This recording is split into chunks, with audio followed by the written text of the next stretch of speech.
नमस्कार दोस्तों, बॉलीवुड की बेहतरीन अदाकारा शेफाली जलीवाला का निधन हो गया है। एक्ट्रेस की हार्ट अटैक के चलते जान चली गई है। सीने में अचानक दर्द उठने के कारण उसके पति पराग त्यागी ने उसे तुरंत हॉस्पिटल लेकर पहुंचे, लेकिन एक्ट्रेस को बचाया नहीं जा सका।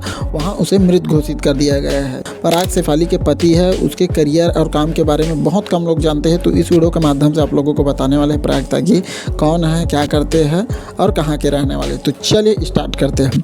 कांटा लगा गर्ल यानी शेफाली जलीवाला हार्ट अटैक के चलते अब दुनिया को छोड़ चुकी है। 27 जून को मुंबई में उसका निधन हो गया। बीती रात उसके सीने में अचानक दर्द उठा तो उनके पति पराग त्यागी ने उन्हें अंधेरी के एक हॉस्पिटल पर लेकर पहुंचे थे, लेकिन वहां उसे मृत घोषित कर दिया गया। शेफाली का यूं अचानक से चले जाना उनके परिवार को तोड़ गया है। वहीं टीवी इंडस्ट्री में भी पूरी तरह सदमे का माहौल है। बॉलीवुड इंडस्ट्री में भी शोक की लहर छाई हुई है। एक्ट्रेस अपनी निजी जिंदगी को काफी प्राइवेट रखती थी, हालांकि वह अपने पति पराग से बेहद प्यार करती थी। पराग त्यागी के इस वक्त लगातार एक के बाद एक वीडियो सोशल मीडिया पर सामने आ रहे हैं, जहां वहां अपनी पत्नी के निधन पर टूटे हुए नजर आ रहे हैं। उनके चेहरे पर अपनी वाइफ को खोने का दर्द साफ साफ दिख रहा है। शेफाली और पराग अपने खूबसूरत रिश्ते के लिए जाने जाते थे। दोनों को अक्सर एक साथ देखा गया था।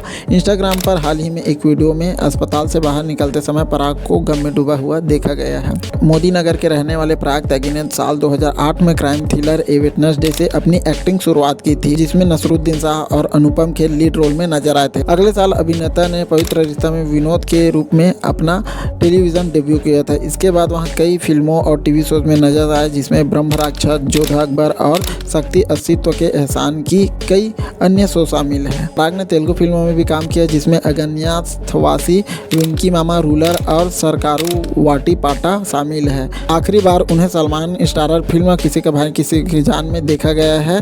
साल 2023 में रिलीज हुई। वहां इस एक्शन कॉमेडी फिल्म में योगेश्वर की भूमिका में नजर आए थे। तो उम्मीद करते हैं छोटी सी वीडियो आप लोगों को अच्छी लगी होगी तो अपने दोस्तों के साथ शेयर करना बिल्कुल मत भूलिएगा। मिलते हैं ऐसे कुछ नए वीडियो में, तब तक के लिए अपने ख्याल रखिए। जय हिंद, जय भारत, जय छत्तीसगढ़।